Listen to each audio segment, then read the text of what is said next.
Welcome back, everybody, to the Pancake Jake Show. It is episode number 5. We have a unique guest on the show today. When he shoots the ball, it's nothing but net. He absolutely loves his pet. It's a name that you'll never forget. Ladies and gentlemen, give it up for my boy, Zach Brett. Come on in, Zach.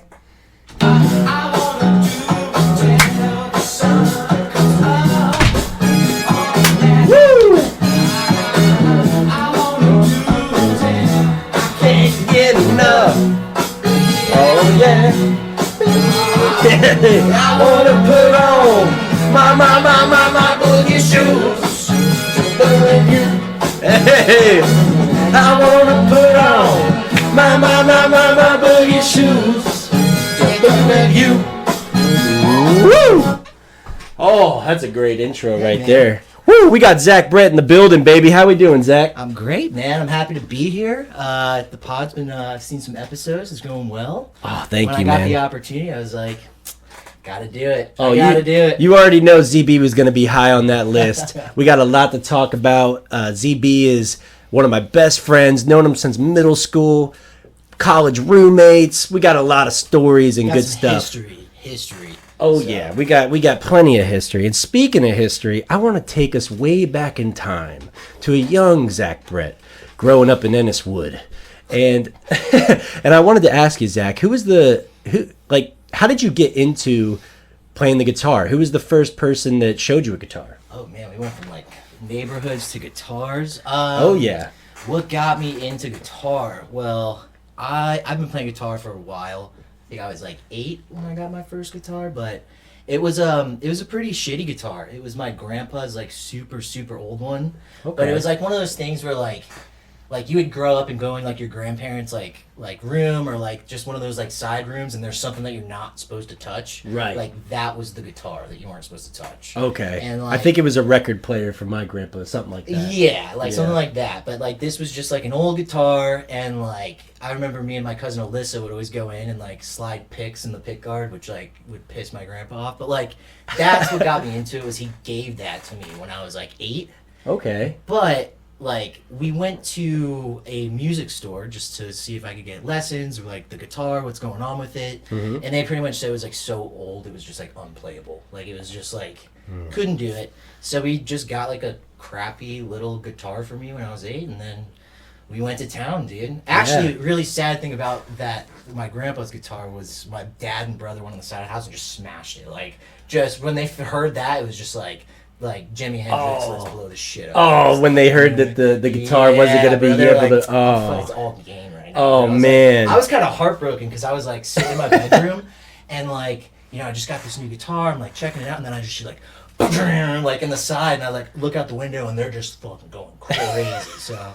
I wish I could have like kept that like for my grandpa's sake, but you know it's right. It's sentimental value. I think my grandpa would appreciate the story behind that. As opposed to just, like, because that sounds like an epic, you know, little peek out the window. Yeah, you know, you look out your side of your window, you see a guitar just going up into pieces. It's better than a peeping Tom, bro. It's better than a peeping Tom. Hey, a peeping Tom comes through the window. You might be grabbing the 9. You know, who knows? Yeah, actually. So how fast do you think you picked it up? Like, do you think you picked it up like any other normal lad would? Or? No, I think I picked it up pretty quick. Like, I took a couple of lessons when I first got it, but like I picked it up kind of like right away. The teacher was like, honestly, like he doesn't really like need to learn how to like play. Like he can already put his fingers there, and I just kind of learned some chords and then learned tabs. I don't know how to read music at all, but I can play by ear, which is cool. So that. Oh wow, that's actually, in my opinion, that's probably cooler than knowing how to play music. Well, it's tough sometimes. When you try to like play with other musicians, they'll try to like bring up different like scales or chords, and I'm just like, dude, I don't know. Let's play it and just like let's jam this out, you know? So, yeah, let's just vibe it out. Let me hear it. Then I could, you know, put the chords on it, play it. So, who were some big inspirations for you as far as musical wise? Oh man, dude. Well, I was like, when I was growing up, like me and my dad listened to music a lot. So like 70s music was really big. Like I loved like Carlos Santana. Okay. I loved the Eagles. I love the Eagles. Like any really thing like from the 70s. It was just like a big like music time for me. Like even when I was a little kid, I appreciated it, and then when I graduated high school, I just dove into like another like '70s music realm where I just like became obsessed with it and just kept listening to everything and like looking up different musicians and like their stories and histories and just I don't know, that I think that was like a rekindling of like my, I guess, appreciation for music. Like I just started learning other things that I wasn't comfortable with because it was just, you know, you're trying to pick up something new, so it was cool. Well, I gotta say something to the people. So when it comes to music, I had a classical rock class at FSU. It was a fun class. I learned a lot about Jimmy Page, did a whole project on him, but I thought it was hilarious because ZB was my roommate, and every time I'd tell him this cool thing that I learned in class, he was like, yeah, bro, that's like basic knowledge. I've known that since I was like literally 2.5 years old. For those of you who don't know, Jimmy Page is the guitarist for Led Zeppelin. So that's like... Right. Yeah. So it was... I just... Like I said, I just kind of dove deep into it. And like... Actually, with Led Zeppelin, they started making me read like books. Because like some of their songs are based off of like J.R.R. Tolkien books. Oh, okay. Like Ramble On. Have you ever heard that song? Yeah. That's about like Gollum, like... trying to find the ring apparently or some shit. Okay, yeah. So I literally like bought The Hobbit and read it, and I hadn't even seen any of the like. And it was inspired. Just because like like. Wow. I don't know why. I just like was like vibing with them, and I was just like cool. I don't know if this is true or not, but they said Jimmy Page would like do heroin to get good creative lyrics. Dude. Yeah. Dude, these dudes were fucking crazy, bro. Ozzy Osbourne used to drink his piss off of fucking like pool decks. So like. Wait, he actually drank urine? I mean, I'm sure it's in a mood. Like it's in a biopic of the Motley Crue called The Dirt on Netflix. And there's like they tell like stories. It could be like like they reenact the legend. Dude, Ozzy Osbourne's fucking nuts, bro. He ate a bat's head off on stage. I wouldn't be surprised if he's like doing that shit. Yeah, what do you think a bat tastes like? Not chicken. Not chicken? Not chicken. more like maybe more like squirrel? COVID. Like COVID. Honestly, man, yeah. You can't be eating bats out here. You might just catch a deadly disease. You know, Ozzy Osbourne was crazy, though. And you said you love the Eagles. I'm a big Eagles fan. Dude, they're so good, bro. Like, I just still listen to that stuff, bro. Oh, so do I. I'm an old soul, though, honestly. Like, down, I think I'm a little bit of an old soul. But, You are. I'm okay with it. Especially if someone took a look at your playlist. They'd be like, wow, this is like a... 85-year-old guy in his garage. Not always, not really. Like, I got a pretty wide range, like, taste of music. I just, like, I think I appreciate that era a lot, personally, if that makes sense. Like, I love all kinds of music. I love hip-hop. I love country. I love reggae. I love, like, all of it. I don't really have nothing I don't like. But, yeah, man, I just have a big appreciation for, like, the older stuff. Because it was, like, it was so original and groundbreaking at the time, you know what I mean? Because a lot of that music's inspired by the blues from, like, the 50s and, like... Right. Like... It all stemmed from bluegrass actually, even before the 50s. It stems really from, like, just, struggling blues artists from back in the day. And then, these guys just were inspired by it in the 70s. And then they... just made music with electric instruments and rocked it out. So it's kind of cool. Right. I've seen like black and white photos of a blues band and they're by a railroad track with some sawgrass in the background. It's that's where it really originated from. Just going with your leather box case, just going with your instruments. My favorite thing is like seeing those old songs and hearing like, wow, that sounds familiar, and then realize like it got covered by like a big artist like 20 years later, and that's like a huge thing. You know what I mean? Like All Along the Watchtower from Jimi Hendrix. Yeah, that wasn't even him who did that. Right, that's not his original song, right? No. Whose is it? It's oh my god, I'm having a brain fart right now. Well, you got a lot of music in the Rolodex. Bob Dylan. Bob Dylan? Oh, nice. Sorry. I was thinking of too many people. No, you're Bob good. Dylan. Just like, I don't know, man. Bob Dylan did a lot of.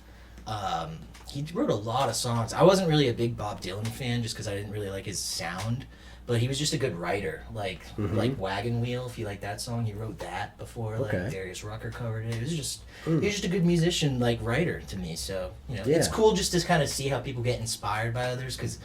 If you're a musician, you're inevitably inspired by somebody to like do it. You know what I mean? Like you don't just go into it without any sort of like vision of like what you might want to kind of become. Right. You know? You see And a make it lot your of own. you see a lot of rappers who are like, "Oh, I'm self-made." It's like, if we're being honest, man, your producer's making you sound pretty good.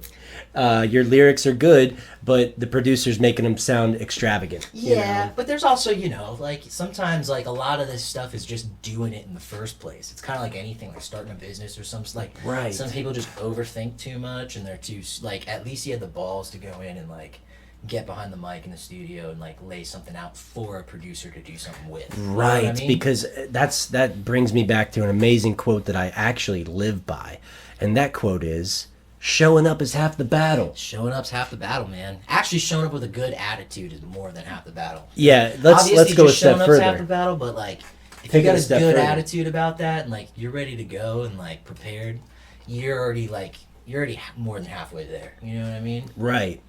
Having a positive attitude when you show up is definitely needed, you know. Absolutely. And I felt that a lot when me and Zach Brett were lifeguards together. We were lifeguards at Florida State for the swim team. It was a great job, and the dive team too. There was a 10-meter tower that the divers would jump off of, and a few of those divers made it big. They're in the Olympics. They're doing big things. Me and Zach Brett were the lifeguards there with a plethora of other lifeguards. Plethora. Yeah, you like that word. But no, the pool was 17 feet deep. So me and Zach Brett had to know we got to dive down there sometimes. It might happen, you know. We didn't, obviously no one wants anything bad to happen, but as a lifeguard, you got to prepare for the worst. So me and Zach would practice going down 17 feet deep in the pool. And it was a lot harder than we originally thought it would be. Well, it wasn't going down that was hard because if you can equalize it, it was us throwing a dummy in the bottom of the pool to practice just on our own and try to bring like a soaking wet dummy like just filled with water up because like that wasn't even like a part of the training. Me and you just kind of like took initiative like if somebody was down there like we got to be able to bring them up, you know what I mean? Right. So, like we might as well practice this and like do it Right. just to make sure, you know what I mean? And Nobody was telling us this. We just didn't want to be the guys that failed in our only opportunity as a lifeguard. you Not know? that it probably most likely would ever happen, but like if there's a 1% chance, you might as well, be ready for it. Honestly, like you never know. 1% stuff happens all the time. Right, we're getting paid to save someone's life in an emergency, so that's what we had to be ready to do. And we did that a lot. It wasn't always training and watching the pool, though. There was a lot of fun times involved. Oh yeah, we had a lot of fun times. It was a good time, man. That was like probably the best college job you could have like wished for in that area in that time, like especially if you were just kind of looking for a job when you went up there. You're a full-time college student, you're trying to grind everything out, Right. but no man, it was definitely a blessing, I think, to get that job and like the people you meet there too. It was just like like we weren't in fraternities or anything like that. I mean, I had friends in fraternities and they had a good time, but like my fraternity was almost just like the lifeguard crew, you know what I mean? Yeah, And, like, I felt the all same friends way. of them. It was just like that was my second family in college. And like honestly, there's just some of my best friends still. Like I'm going to my buddy Zach's bachelor party in the Keys in July. That'll be fun. Shout out to Shout Zach out Broadway. So Yeah. and Kellyanne, you guys are gonna have a great wedding. I'm excited for it. Congratulations. Yes. And there's a bunch of other lifeguards that, yeah, I feel like they're family even still to this day. Absolutely, man. Absolutely. And like that's the thing, bro. It's like when you go through like kind of stressful moments with people, it's not like it's the military in any way, like doing lifeguarding, but like just when you have those little mini high stress moments and you can trust the person next to you to like be able to have your back, it just like definitely translates into friendship and like personality and how you guys can really I guess move forward and build together. And like I all my buddies taught me new things that I met there that I never knew. Right. Brought me to places I never saw. So you just grow as a person when you're doing that kind of stuff. Right. And, you're going through college. A lot of the people just want to hang out with you because we're drinking on the weekend or whatever it is. But it was cool to actually establish like real bonds with some of our lifeguard coworkers. We had great times. And my favorite part personally was the jacuzzi, man. You could go pop in the jacuzzi and just chill for a little bit, be getting paid, at the same time. We had a trampoline park in there, like pretty Yeah, much. I learned how to do a backflip because of Reese. Reese, man. Reese. Shout out to Reese. Too. Skinny little white guy, okay? And he's telling me that he could do a backflip. Dude, I not told only him, can he do backflips, he's like somersaulting off of roofs, doing backflips, and like perfectly rolling and landing. And his friends are doing it too. They're just like, oh yeah, elite remember we gymnasts. went to our lifeguard buddy's party, and him and his buds are just doing backflips off roofs. It was like they were parkour kids, and we didn't even see it coming. Dude, it was like Cirque du Soleil. Like, Yeah. They were like, it wasn't just like sketchy. It was like these kids knew what they were doing, and they were like just practicing. It was kind of nuts. Highly impressive showcase of gymnastics. Yeah. Right? Jacob Bell's birthday, dude. Yeah, Jacob Bell's Name drop birthday. a little bit. And Jacob Bell's actually a police officer now. Hey, he is, man. Shout Yeah. out. Stay safe, my man. I wouldn't want that Rooting boy for chasing you. me. Hell no, He'll man. beat you with the baton. Right at the He'll bring kneecap. it back, dude. Right at that ACL joint. Yeah. Whop. No, but great guys. And I actually called Reese out. I was like, dude, you can't do a backflip. You're going to have to show me that. He cranked a backflip right in front of my eyes. I'm thinking he's going to kick off the wall or the tree or something. This man just cranked it. Athletes, man. Out of nowhere. And something else I want to bring up about Tallahassee is the party life. Me and ZB made it through FSU. We obtained our degree unscathed, but we partied. We definitely partied, Zach. We're not going to shy away from this. We had time. How many Halloween parties did we throw? I mean, you're up there for 4 years, right? Four or five. Probably 4 or 5. Zach was up there a year before. Yeah, so probably like 4 or 5. Yeah, maybe even 8. I was like an 8th year senior. Yeah, so maybe. no, but those were Hallie and Tally. Great times. Yeah, those were. Oh man, yeah, those were some nights, dude. Well, you guys will see a photo of the squad from that night, but We'll definitely put up a one of couple the nights, photos. But it was yeah, man, those were some rough nights. Let's just say like November 1st was like a quiet day for everybody, a very quiet day because it was just a lot of recovery. But no, like it was wild. Very It quiet really day. did turn into like just this little duplex house with just too many people, and like fire marshals would not be happy about it. But it was all good. Nobody got hurt. Nobody got I don't hurt. think so. I don't remember actually. Probably somebody may have. It was a lot, and there was a lot of alcohol consumed. Yeah. But we had a good time. We were responsible. Oh Let's do yeah. our thing. Oh yeah, we did. We were very responsible. A lot of stuff happened though. I remember our roommates, not our roommates, we lived in a duplex and our neighbors were Miami guys. Super cool dudes. And during the FSU Miami game was at home. So all of their chick Miami friends from down south came up to Tallahassee to party with us, and they were fun. But I blacked out that night, and it's because of them. I don't know what your names were, who you are, but it's their fault. They got me. Is that the funnel story? Yeah, it's the funnel Okay, story. I So remember. they hey, do a beer bong. I'm like, yeah, of course, I'll do a beer bong. Chugging down some beer, and then she goes, hey, do a fireball bong. I go, hell no. I'm not doing a fireball bong. We talking about liquor going down a funnel? No. And she goes, well, don't be a bitch about it. And I was like, all right, fill me up. That's when and that's like a triple dog dare. Like, Yeah. and like in like the playgrounds back in the day, right. you calling a like college man a bitch for not doing. It's like, Yeah, and Shit. any other person, but she just got under my skin with the way she said it. Don't be a bitch about it. So I was like, all right. And then, long story short, my neighbor's waking me up. I fell asleep on a couch in the backyard. How did that happen? Don't know. But I'm still here. Blue Powerade is the key to survival in those situations. yeah, you're not wrong. That was like, yeah, man. Actually, I remember before I was living with you, I was living with Cameron, Kyle, and Nick, some of my buddies. And Cameron was a sweetheart. He would wake up early, like whenever we would have a rough like Friday or Saturday night, and he was always like a super early riser. And he would go to the gas station and just plop a blue Gatorade in front of all of our doors when he came back, and it was great, What? Yeah, dude? it was a prime roommate. Dude, he deserved. You know what? He gets the gold deserved star. The bottom room. You know what I mean? Oh, Like, yeah. he got the star. Cameron, you get the bottom room. You got It's the the biggest bottom. one in the house. Yeah.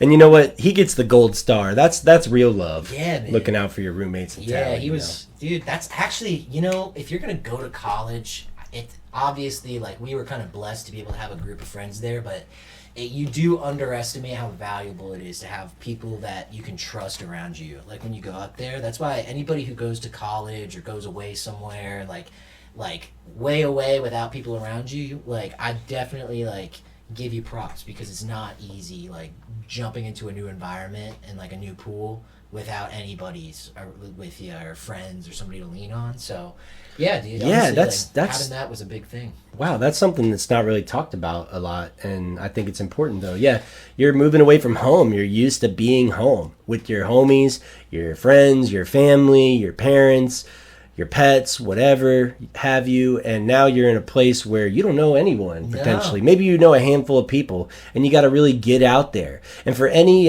person who's coming out of high school and has plans of going into college, the best thing I could tell you advice-wise, get into some clubs. What do you like to do? Join some clubs. That's where you're going to meet friends that are valuable friends. You could join a fraternity and meet some really good friends, don't get me wrong. But there's a lot of times when it's just about partying and hazing and treating each other like shit and laughing about it. You know, if you want to build a good bond and have good friendships, join a club. Yeah, he's right. You know, like, and a frat's a good thing too. Like, don't get me wrong. Like, I have friends who loved it and had a good time. I'm not knocking it. But like, if you're gonna go up to college, don't just go to class and come home and go to work. Like, you should do something outside of it that you're meeting people and like you have a common interest with, and like, because that's the biggest thing about life. You know, when you go to these new places that you don't know anybody, the whole purpose is for you to be out of your comfort zone to grow. That's the only way that you can grow in life, is to be in a difficult and uncomfortable position, because you're just going to get better from that. You know exactly. I mean? That's the secret ingredient right there. And if you're being honest with yourself, you know when it's uncomfortable and you're shying away from it, but you also know, man, if I did that, I would come out on the other end of it a better person. So maybe I should, right? Yeah, man. Absolutely. Yeah. I think the hardest part is recognizing those situations and then making the correct decision when it's presented. Absolutely, right? Man. Absolutely. And like, you never know what you're going to do either. That's the beauty of it, is like, you're going to find out who you are when you start doing these things and getting out of your comfort zone. Like, your own true colors are going to show to you. Like, you're going to get, you know, different feelings. You're going to get, you know, different mindsets. It's really, I think, an important way for people to, you know, get to the next level in life, because you should always think of life like we got to level up each time. You know what I mean? Let's not stay stagnant. You know, let's meet people, let's grow, let's do all that, because otherwise, what are you doing? You know what I mean? What are you doing? Right. And it's important to grow. It's important to stay focused. And that's what we did in Tallahassee. I'd say we made it through. You know, a lot of people go there and flunk out. That's a rough city. Okay, it is tough, man. City of broken dreams, right there, Tallahassee, Florida. Yeah, you definitely like, especially going to like a party school like that. You just have to have self-control and like know why you're there. You know what I mean? Like, know why you went up there. Right. And remember that. Yeah. Have fun, enjoy it, like do your thing, but don't get carried away. No, always remember like you're there for a reason. You know what I mean? And be extremely careful when you're leaving recess walking down the stairs. Yes, it's very slick. And I've seen this man eat a lot of shit going down it. So I'm not going to say golden monkeys had anything to do with it, but yeah. In my defense, those are the steepest stairs in the Western Hemisphere. Probably. Maybe even northern too, but we'll find out. Yeah, we'll figure it out. Yeah. But man, great times in Tallahassee. And, you know, something that I really wanted to bring up, though, was a tragic situation that happened just 5 minutes down the street from me, probably really close to your sister's house. There was a murder on Moog Rd, and it's just down the street from here. And before I get into this, I want to just come out and say, if the family doesn't want me having this on the internet, I will gladly take it down, because right now, the utmost respect needs to go towards this family in this tough time. They lost the head of their household. His name was Randall Cook. He was an Uber Eats driver, and he went to go deliver some food to a Pasco resident right here in Holiday, and he ended up getting killed. And it's a whole investigation that's ongoing, but they've arrested a man for it.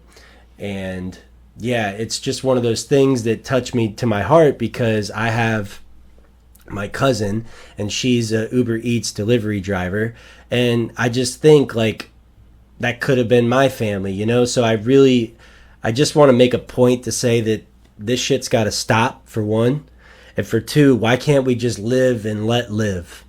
You know, it's it's getting to the point where everybody's scared to leave their home because of what they see on the news.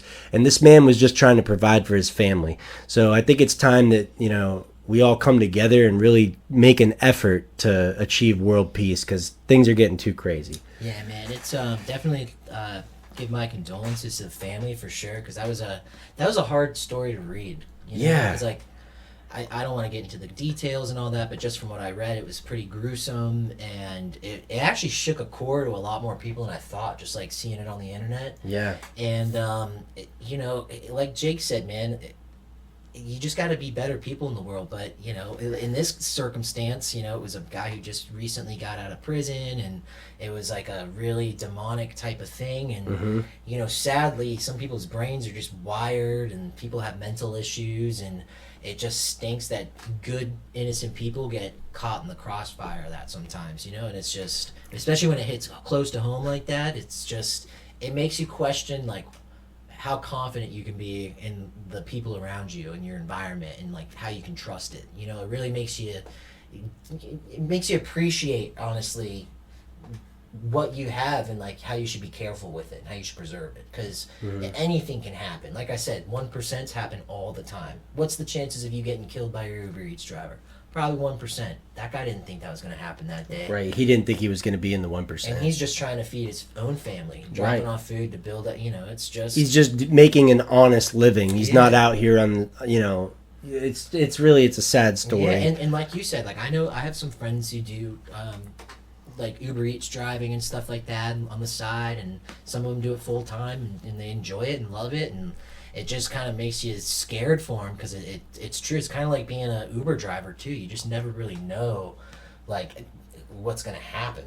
Especially like you would think being an Uber Eats driver, like just delivering food, that's even less sketchy than picking random people up in your car. And this dude's literally just trying to get by, do the safer thing, and you end up getting killed, sadly. And it's just, it's a sick world, man. But there's always going to be evil in the world. So, there's no if you're a good person, just stay that way. Try to make the people around you better. And, if there's evil in the world, it's going to be there. Do your best to avoid it and neutralize it. But, that's the battle of life, good versus evil, man. It really is. Right. It really is. It really is. And that was well put, and it's a constant battle. It's an everyday battle, obviously. I mean, this happened last week, and it was 5 minutes down the road from us. And that's why it's so, I probably wouldn't even have mentioned it on my podcast, but it's something that's like near and dear to me. I mean, like I said, my cousin, she works in Uber Eats, and, that's why I didn't want my partner doing Uber Eats, because I was afraid of something like that happening. It's just, it's sad. I hope that justice is served in this one, and condolences to the family, obviously. Something I'm going to segue into, though, here. Okay, we got this man who thinks he can jump over a car, but he thought wrong. He smashed dead into it. So we're going to go ahead and give this a watch. I don't know what country this is in. We'll see. It says public restrooms. He thinks he's got it. Jumps it up. Oh no. Dude, why would you do that with a minivan? Like, there's so many better cars to choose to try to jump over. Yeah. Not that, like, jumping over cars is a good idea, but, like, obviously this guy has really poor decision-making skills. Because not only are you going to try to jump over a car, let's choose the minivan instead of the sedan. Like, what the fuck is wrong with Yeah, like, come on, dude. At least do, like, a small car, a little nano or something. You chose a minivan? Yeah, like, what the fuck? Could you imagine driving your kid to soccer practice and this dude's just trying to fucking jump you, bro? Like, literally jump your car? Like, holy shit. What kind of bird did we just hit? Oh, never mind. That's one angry soccer mom coming at you. Usain Bolt coming at you quick and just fucking right through the windshield. So that's our goof of the week right there. But we got a little follow-up goof of the week. And I just want to shed a little light on this. This video right here, we're going to go ahead and play it right now, is an orangutan driving a golf cart. Oh, that's pretty gnarly. I like that, dude. I mean, look at him chilling you don't too, see bro. it every day, You just don't see it every day.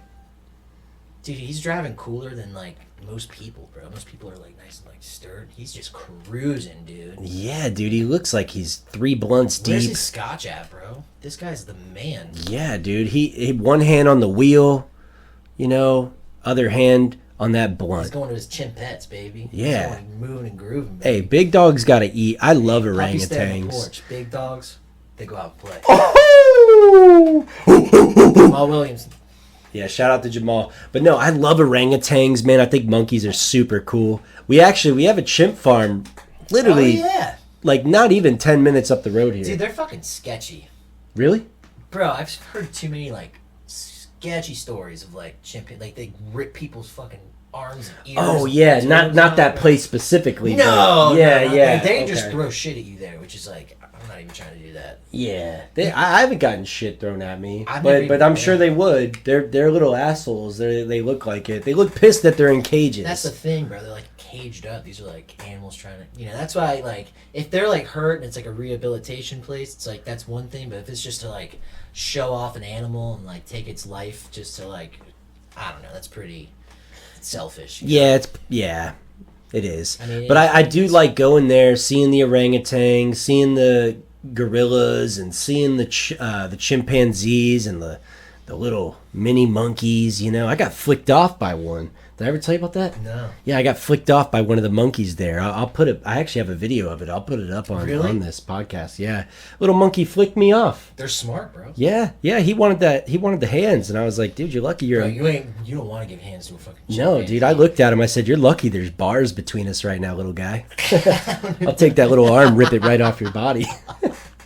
I'm just kidding. Those are some bad mamma jammas, man. They are, bro. You don't want to fight Only, no damn monkey. I just heard that they're just...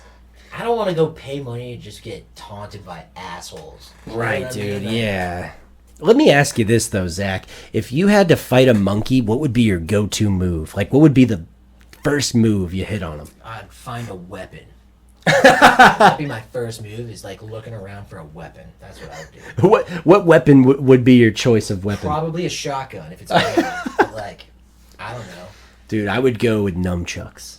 Nunchucks? I would get like, honestly, if it had to be something that wasn't a gun, it would probably be like a spear, something that keeps them away, Yeah. Jab at. But like, I'm not trying to fight a monkey anytime soon. Yeah, we don't want the smoke it's a with good the monkeys. question though. Like 1%. Right, bro, what are you gonna go for? You never know. You never know, man. That monkey comes at you. You better have a plan of action. You got to. The EAP. You gotta, You gotta activate the EAP. We're lifeguards. Emergency action plan. You better have an EAP ready, or you're gonna fail under the sheer pressure of it all.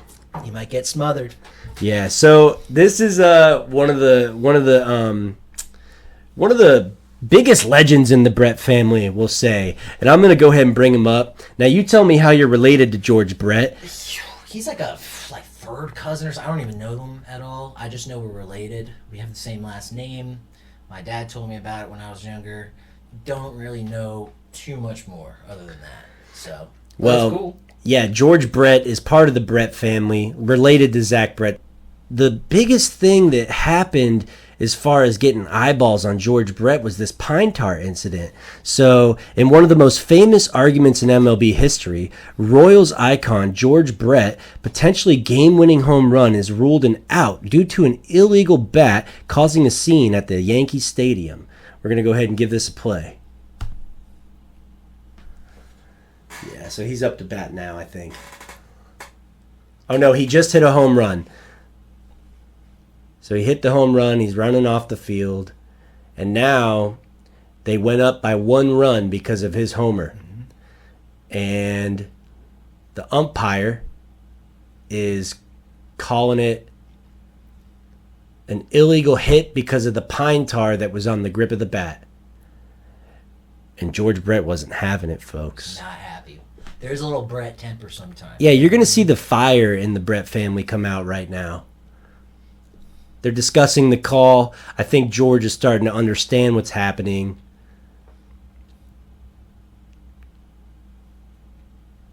And shortly here, George is going to blow up on him. Yeah, man. Yeah. There's actually a statue of him in the stadium, which is cool. That's right. Yeah. It's in Kansas City, right? Uh-huh. Yeah, right next to the Chiefs Stadium. Yeah, right next to the Chiefs. Mm-hmm. Actually, I picked number 5 in football my freshman year because he was number 5. That's right. You always wore number 5. Yeah.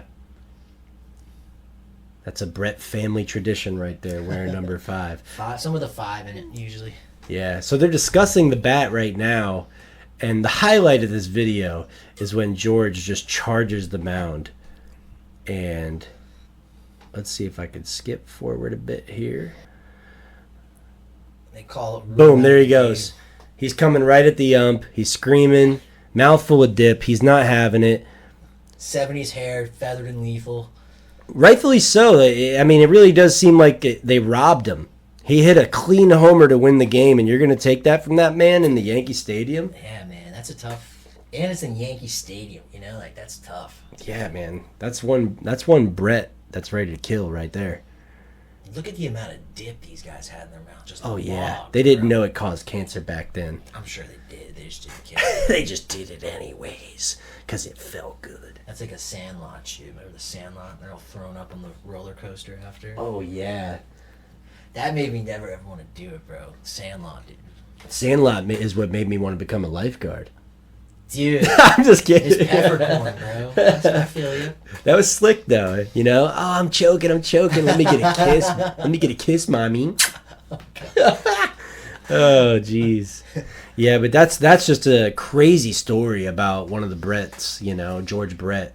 Yeah, he's good. Actually, he's a pretty funny guy too. Like if you watch some other things on here, I've just seen like stuff on ESPN and stuff. Different interviews and stuff. Yeah, he's just a character, bro. He's just a character. So nice. Well, let me ask you this, Zach. Since we're talking about sports, do you have any interest in the bare knuckle fighting championship? Do you watch that stuff? What do you think? Bare knuckle fighting? Yeah. I mean, not really. I mean, it's like. It sounds like exciting and stuff like that, but I don't know. I'd rather watch like UFC, like something more professional and something a little bit more regulated. Because like I don't know. I just feel like the bare knuckle fighting thing is just like that's a bit much nowadays. You know what I mean? Like it's cool. Don't get me wrong, but like the older you get, the more you start to look at these guys and you're like, damn, like this is like someone's father. Like this is someone's like son. Like I don't want like it's always fun to watch like competitive combat sports and stuff, but like why not use gloves? Nowadays. That's my whole thought process, and I get it. Everyone signs up for what they want to do. It's cool. I just like. I don't really want to see, like, something bad happen in that myself. You know what I mean? Right. I think there's a sad reality to the fact that some of these promoters capitalize off of people getting concussed, highly concussed. So that's the, like, dark, evil, dirty money-making side of it. Then there's a true warrior trying to become a master sensei side of it, so it's cool for the athlete, for the people capitalizing off it. It's like, damn, it's kind of just shallow, I'd say. I mean, yeah, in a way, but like that's business in life, really. Like there's always going to be a guy up top who's not doing anything and everybody else is making sacrifices. It's just being a responsible person who's kind of organizing all of that, you know what I mean? Like, right.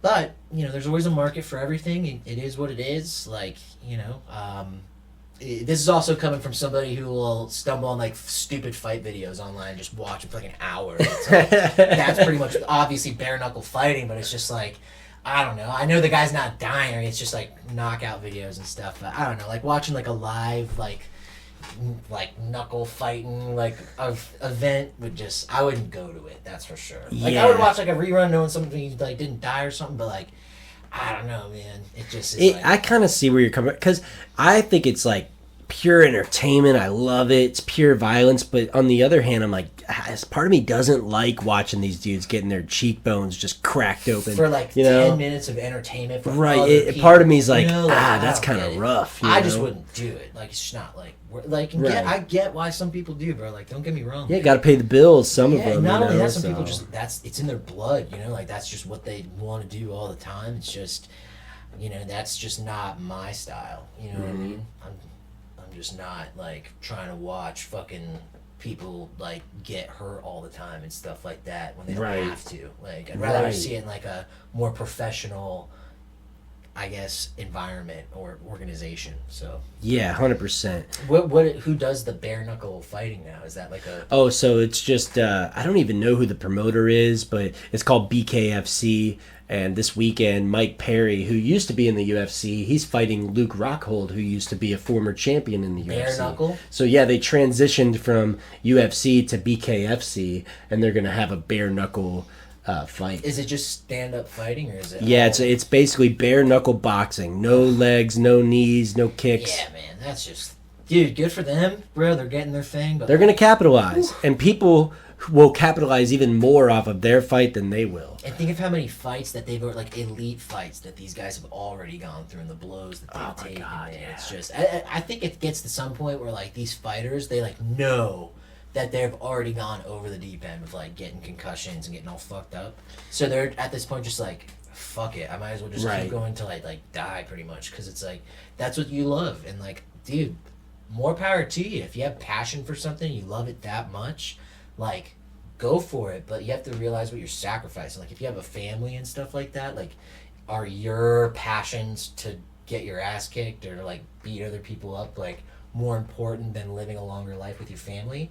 Maybe it is. Like, maybe it isn't. Not everybody values family the same way. So like, Yeah. I'm just like, I value like my future, and like if I have a family, I'd put them above my own personal interests, if that makes sense. Like, Yes, totally makes So- sense, and rightfully so. You know, you're gonna want to protect your brain opposed to get it bashed in for some money. Yeah. There's other ways to make money. I think a lot of these guys, they do it for the warrior spirit. They do it because they feel like, you know, that's the most. That's the thing that's gonna make them feel the most alive. You know. Well, some of these so- guys too, it is all about the money too, because it's like some of them, it's all they got, you know. Especially these dudes who are Right. coming from third world countries, and that's how they got out of the country, was through fighting. It's not like they really have other like skills to make it over here in America, like necessarily that can translate like fighting does. So it's like, it's tough, man. Like, sometimes you just gotta fight to survive, you know. It's true. Yeah, yeah, and respect. You know, respect to all the Absolutely. fighters this weekend. I hope Mike Perry gets it done. You know, putting on for Florida. So shout out to Mike Man, Perry. get them Florida boys. Yeah, you already know. Now, ZB, let's talk a little bit of Chat GPT, maybe. Okay. So, what do you think? Like, I know that you're really good at asking it questions. I noticed that you like were working with it well. Like, you almost knew how to prompt it, and I want to know how. What do you think about Chat GPT and the future right now? Well, Chat GPT is really cool. It's also kind of scary. Like, it's obviously like a new world. It's like a whole new space that everybody's getting used to and seeing how it works. Mm-hmm. I think what's scary about it, I wouldn't say, sorry, what's exciting about it is like the potential with it. Like, what can we do with this? How can this make society better? Like, this could change like a culture almost, because it just can generate music or, you know, all this sort of stuff, and like create apps for people. It's really like an impressive tool for like services and things along those lines. But it's, I think the key, like what you were saying with like asking it questions, I think that's important on how to ask it questions, because when you look at Chat GPT, I would think of it as like you talking to the smartest person in the world. Like, what you give into them, they're going to give back to you. Like, if you just give them little generic questions and whatever, it's going to be a pretty generic conversation. But if you get in depth and ask these questions like a scholar would ask, or, you know, like a person in their field would ask professionally, you're going to get a better, more professional answer, and you can just build off of that. But, you know, it's scary because you just don't know the potential behind this thing and how much it can like influence people. Like, maybe some of these people are talking to Chat GPT in a way where they're getting influenced by this artificial intelligence, and it's just wild. Like, this whole artificial intelligence thing is just sketchy, man. Like, I was seeing something the other day online where artificial intelligence, like this company tried to program it to like start a company or do something like that. Sorry if I'm not getting all the facts right on it, but basically this AI system got to a point where it was trying to create an account for something, to help make this business or whatever the case may be, but it got to the CAPTCHA thing where it asks you to prove you're not a robot. Okay. But it's a robot, so like it couldn't do it. Right. How's it So breach it the system? went onto another website and created a job post and hired a human being and told the human being that it had vision impairments and couldn't do the CAPTCHAs, and pretty much like socially engineered a person to do the CAPTCHAs for it and get it past that point. So it's like, Now it's using human beings to yeah, get what it like wants. that. When you start hearing that, and it's already doing that, like that happened, like that recently happened. That's fucking scary.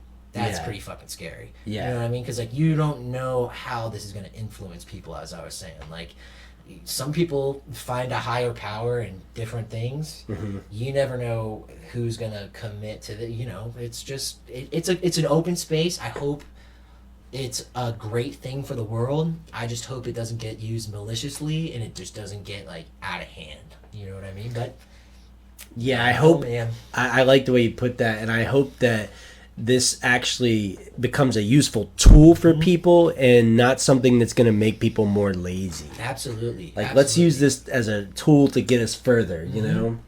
And I think you could use Chat GPT for, I mean, anything. Like, any job you have, you could use it as a tool to make yourself better.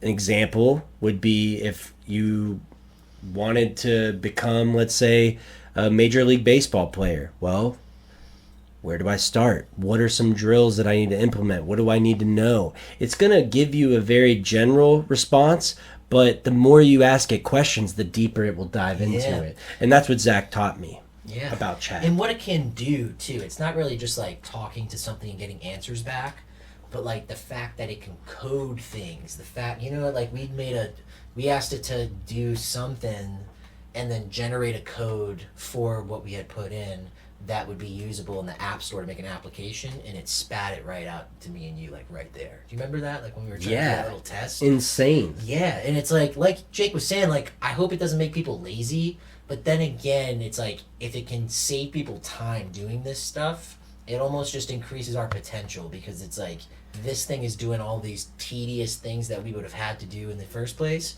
Now we can save our time and commit it to something even bigger and better, and we already have the answer to that. So it's just like a little stepping stone. That's a great point. It's just scary how it can be used maliciously, or, you know, or like the data that's getting put into it right now. Like, who knows what people are typing in there and what they're discovering. Like, you know, everybody thought Facebook was all good and dandy back in 2007, putting whatever you wanted in there. And then little do you know, they're getting all of our data and like plugging in all these little people are not terms getting and jobs. agreements that everybody agrees with every year. Yep. And now they're listening to your phones, and if you just mention something, it's an ad on like your Instagram. So Right. it's like, And that became public knowledge when Edward Snowden came out and leaked all the information he leaked before he fled to Russia. That's interesting. well, it's crazy, man. You just never know what they're hiding, because like they do. They try to make it sound like they're all open, and then when something comes out, it's like, oh well, what? It's like they're always hiding stuff from us. You know what I mean? Yeah, It's just they always are, and I feel like if they're gonna tell us, they're gonna give it to us in little snippets and slowly serve us our I dish. just think You it's know, aggravating, because they'll try to just say it's for like the better good of the public, and it's like, I don't know. I think it's for the better good of the people supporting your campaign or like your lobbyists. You know what I Yeah. mean? So it's like, it's really, you know, and that's just, you know, speculation, but it's hard to think that that's not happening. You know what I mean? Like, it's almost ignorant to think that that wouldn't be happening, in my opinion. So, oh yeah. So ZB, not only is he a ghostwriter when it comes to music, we can't say any track names obviously, but he is a ghostwriter, has ghostwritten before. But not only does he do that, but he's also a cybersecurity expert. And I want to dive into that a little bit. I would say expert, but I work. Maybe I was boasting on him a little bit, but he tells me all the things he does at work, and it is impressive. And I wanted to talk about that. Yeah, no. So basically, I kind of help mitigate the risk of social engineering for organizations. So just preventing bad guys from getting into places they shouldn't, like data leaks, ransomware attacks. It's basically just kind of training employees and, you know, anybody who works for an organization, what to look for and like how to be safe, and like not only in work but in life too. Just really like all these cyber criminals and these hackers and even these physical attacks too. People trying to sneak into, you know, the front doors of business without having the right key cards just so that they can steal information. It's a lot scarier now than it's ever been before, and it just gets scarier and scarier. I mean, look at us now. Like, our military has its own information technology department. Like, I believe Brennan was in the cyber security or IT thing, right? Yeah, so he was over in Honduras for a little bit. Yeah, so, you know, it's a serious thing. It's getting worse and worse every year, and they don't just target people, they target everybody. That's why you just got to be careful with, you know, things that are sent to you from suspicious people, and you know, the world is a scary place, man. You just never know like what people's intentions are sometimes. Right. And you got to be diligent. That's another thing. You just got to be diligent and be aware of your surroundings, not only just in like work with emails and stuff, but physically too. Like you got to be prepared for the worst all the time and expect the worst things to come towards you, because that's how you're always going to be prepared. I wouldn't say that's exactly what we preach, but that's just how I look at stuff. But yeah, really just the nitty gritty of it is just kind of mitigating that risk of being socially engineered and manipulated. Nobody wants to feel that way, like even in work or anything. Like nobody wants to be like, oh, they got me. Like, you know, there's ways you can protect yourself from that. So that's what we do, is like train people up on that. That's really important for businesses, and I'm sure it's a rewarding job because you know you're helping these people. Oh yeah. From, you know, getting themselves into some sticky situations online. We all know that can happen, you know. Yeah. Don't track my IP address, right? You know? No. But, so, dude, it's getting hotter outside. It's summertime. You excited for these boat days or what? I am. I'm a pale man, so I lather up some sunscreen. Put the lotion on its skin. Yeah. Go on. But no, I'm excited, man. Like, hopefully you guys can get the boat out here down here, and I'll get my jet ski. We'll have some fun. We'll do dude. You ready to rip that jet ski? Yeah, man. I'm excited. It's I've been having a lot of busy weekends. It's been good. I'm excited, and more things coming. But I just need to find some free time for the island coming up, because it's time, man. It's time. We're here. Actually, it's supposed to be cold next week, which is weird. Like, really? Yeah, that's what I heard on. Well, I really hope so. Because it's hot. Yeah, it's been pretty warm. Well, you get it more than I do. I'm usually working inside. Yeah, I'm working outside like 8 hours a day. Yeah, I'm sweating. Me and that sun got a good relationship. You know. But I'm not complaining. Nah, man, that's why he's wearing a hat in here, bro. I love it, man. Yeah, I gotta protect myself from them rays now. You know. Oh, speaking of rays, I was gonna say, speaking of the rays, bro, and I'm not talking about sun rays. I'm talking about devil rays, baby. I went to the game a week ago from today. Last Friday, we were playing the Chicago White Sox in the Trop, and right when I got there, we were winning. I'm usually bad luck for my teams, which I hate to say, and I hate that it happens, but I'm usually like, I'll go and we lose for some reason with Tampa games. We just like lose when I go. I shouldn't say every time. There's been it's more losses than wins. I've been to a few wins, but for some reason I'm like a bad luck charm. So we went, and it was actually like coming down to the wire. Like we were winning, then we few runs in front, and I'm not a big baseball guy at all. Like, I've never even played it in my entire life, even though I probably should have. But we ended up winning a walk-off home run in the bottom of the ninth inning, and it was pretty cool. I remember that game. I saw it on TV. Yeah, man, it was pretty. And we've been doing well. I think we're the number one team in the MLB. We set a record for the most consecutive wins to start a season, which is pretty cool, man. We'll see what happens. Lightning are in the playoffs. Got a game tomorrow. This podcast will come out Sunday, so hopefully we won it. So right, yeah. I hope the Lightning gets it done. You know, best fan experience. Yeah, right. Ever when you go to the Lightning games. I think there was like a actual like vote on that, like a magazine. They actually voted like the Tampa Bay Lightning as like the best overall like sports franchise a few years ago for like fan experience. You know what I mean? I love it. Not like I believe that stuff, but like it is a lot of fun, man. Those Lightning games are some of the honestly my favorite live sporting events to go to are hockey games, and like my favorite sport to just watch is football. Like when I'm hanging out on the couch at home, whatever. But if you're gonna go see that in real life, Hockey is different, man. Hockey's cool. Hockey's sick, man. Speaking of football, though, did you see Lamar Jackson got $260 million over the course of 5 years? Billy Benjis. Dude, that's unreal. And everybody thought that he was going to leave the Ravens, but look at him. Lamar's holding it down. Dude, how about them trying to holding it down. Tell this man to try to be like a wide receiver or something out of college after he won a Heisman. Yeah. Like, maybe you should try doing this, and he just stuck to his guns, bro. Dude, it's all those analysts, bro. Stephen A. Oh, my God. Well, he can't throw. Dude. Bro. I respect Stephen A. for like the effort and hard work he's put in, but he annoys the fuck out of me. I'm not gonna lie. Dude. Yeah, he gets a little loud on there. We don't really like him that much. His blood pressure is so high, bro. Like, he just fucking stresses me out. I can't even watch him sometimes. Man. I'm like, dude, relax. Yeah, and when they put him in the UFC realm, I was like, dude, this is just not doing well. And they felt the same way because he hasn't been back. They put him on there one time. He said, he's like, I don't know what the hell I'm talking about. He's like, I don't know a damn thing about I like fighting. The guy. I can't watch him all the time. Like, it's just too much sometimes. Yeah. But it is what it is, dude. But Lamar, man, they thought everyone was saying he's not going to be able to find a team to get on, blah, blah, blah. Now look at him. He's getting paid a boatload of money. And I'm pretty sure if he gets hurt, he still is guaranteed like over $100 million. Oh, yeah. Actually, he's impressive, man, because that was, everybody was like, the choices he's been making, like for this whole process of the contract, I think it's going to come to bite him in the ass, like all this stuff. Mm-hmm. Like, he doesn't even have an agent. His mom is his agent. Like, let's go. And look at that. Like, let's go. I'm sorry, Miss Jackson. Ooh, I am for real. Like, faith, family, she got football. Her son that money, dude. Oh, yeah. That money. That's just persistence, dude. That's what I'm talking about. Yeah, and she looks like one of those hardcore moms, like, yeah, my son, he says something wrong, I'm going to whoop his ass. Well, aren't they, I'm just kidding. Isn't he from, like, the Miami area?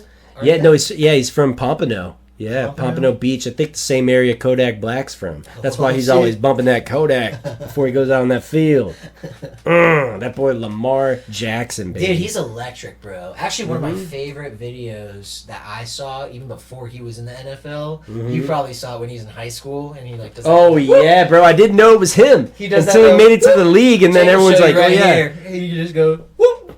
Pop up. Whoop. Dude, we're gonna have to put that on there. No, that's what I'm saying. You'll see it in that. It's impressive, man. He's just been electric since he was young, dude. And when me and Zach Brett were seniors at FSU, I remember I went to the Louisville versus FSU game at home. Oh yeah. And I wasn't even a big football fan, really. Like I was a football player in high school, but when it came to college, when it came to the fan experience, I was more or less just like, I can't vibe with it. Which is wild. Like, really FSU, weird, bro. Really weird. I'd get up in the stands and everyone's like, yeah, let's go. And I'm just like, this is all right. Man, yeah, really? Unfortunately. See, like, one of my favorite things is like watching Osceola like run onto the field and then throw the spear in the beginning. I can't lie, that is epic as fuck. Yeah. I think like as a college football player, you'd want to play for the Knowles just for that.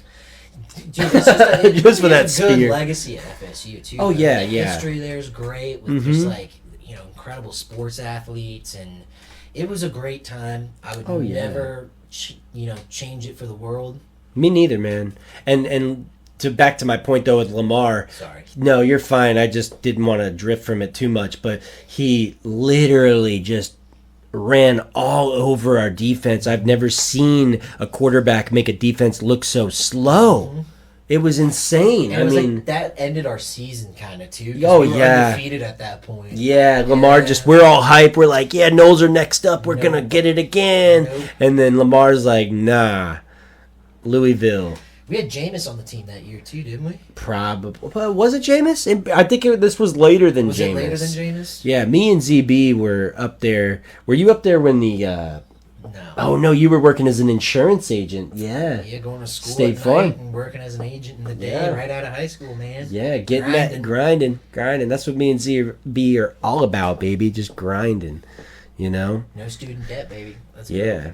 And so, ZB, before we clock on out of here, what's some future plans for Zach Brett? What's life looking like in the future for you? Man, the future's bright, dude. I've been thinking of making some ways of starting a couple of businesses. I've got some ideas. Nice. So I don't want to get too into the nitty gritty, but yeah, it's I'm excited. I'm gonna be diving into that. Work right now has been wonderful. I've been doing pretty well, and I'm happy with that. I'm trying to get healthier too. I got in that accident a year ago and like broke my elbow and wrist and chest and Yeah, ZB got in a bad accident on a one wheel and wasn't able to lift weights for what, 8 months, 9 months? I couldn't do much for about 8 or 9 months up until probably like end of December, early January, like a couple months ago. So What all broke on your body? I broke my wrist, like my scaphoid, like the bone underneath my thumb. I broke my elbow, and I broke my rib, but it was like my chest right here, like the bone. So, but it's all right. It was rough, definitely. Like the pain wasn't. It was just like not being able to do stuff. It was like that's always the hardest thing. You know what I mean? But you get back after it. Right, right. Time you do goes your by. thing. You know, everybody goes. Life's a roller coaster. You know what I mean? Lots of ups, lots of downs. Lots of ups, lots of downs. Lots of twisty rounds. Exactly. You know, you never know. I remember I got into a bad longboarding accident going down a parking garage. Me and my buddy collided, and I got catapulted. Strained the ligaments in both my wrists. And this was really bad, guys, because at the time, he was like the captain of the like wrestling team at FSU. Yeah. So like it was really not an ideal time or moment. But you probably shouldn't have even been longboarding. No, I shouldn't have been. But Hindsight's 2020. Yeah, hindsight's 2020, and luckily it was just out of wrestling season, so it was off season. If it happened during the season, that would have been heartbreaking. You only got so many years to compete out there. So. Yep. But yeah, man, just speed kills. You know, have you got back on the one wheel since then? Nope. No. Oh man, I don't blame you. The whole thing is like, dude, I just don't want to not do anything again for like months. It sucks. Right, like, you get a little taste of that. Like, yeah, fuck man. that. It's almost like you're just like, oh, like there's 9 months of my life that I could be living like to the fullest, and now I gotta like suppress it. It's like because he did something that he shouldn't be doing at 28 years old. But, you know, Right.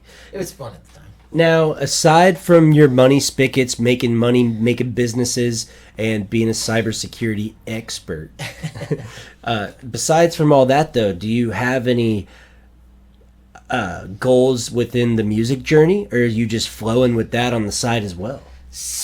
To be announced, I guess. I got little projects and stuff. TBA? TBA.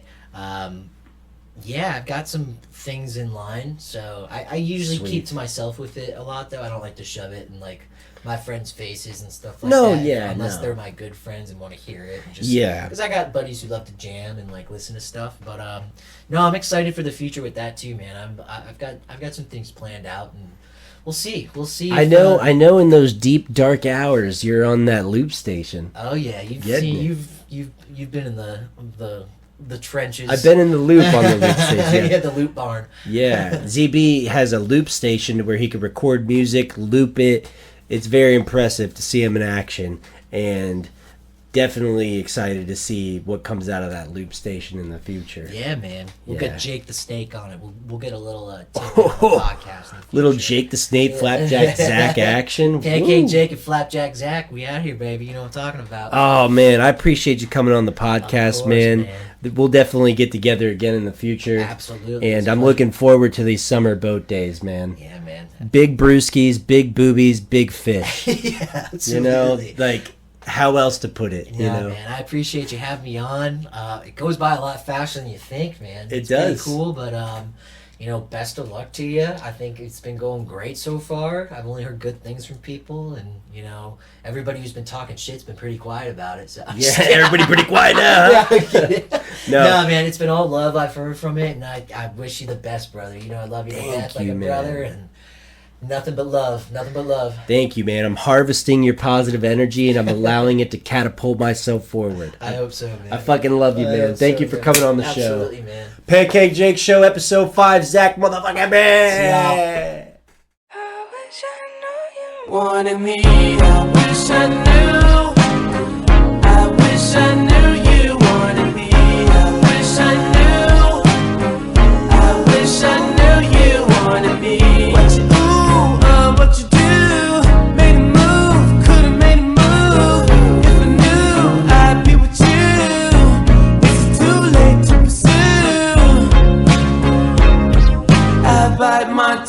it's a bad habit. Kinda mad that I didn't take a stab at it. Thought you were too good for me, my dear. Never gave me time to play, my dear. It's okay, things happen for reasons that I think are sure, yeah. I wish I knew. I wish I knew you wanted me. I wish I knew. I wish I knew you wanted me. I wish I knew. Yeah. I wish I knew you wanted me. I wish I knew. I wish I knew you wanted me.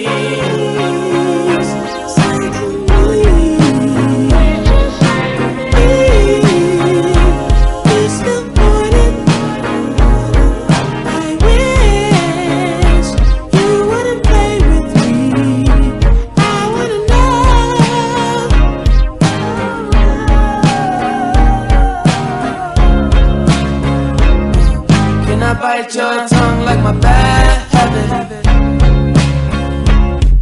Would you mind if I tried to make a pass at it? Now you're not too good for me, my dear. Funny you come back to me, my dear. It's okay, things happen for reasons that I can't ignore, yeah. I wish I knew you wanted me. I wish I knew.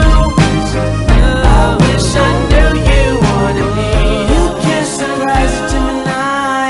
I'm everywhere, I'm cross-sighted. Now that you're back, I can decide if I decide if you're invited. You always knew the way to wow me. Go around, get tongue-tied. I turn it on, I make it rowdy. Then carry on, but I'm not hiding. You grabbing me hard, cause you know what you found is biscuits, it's gravy, right?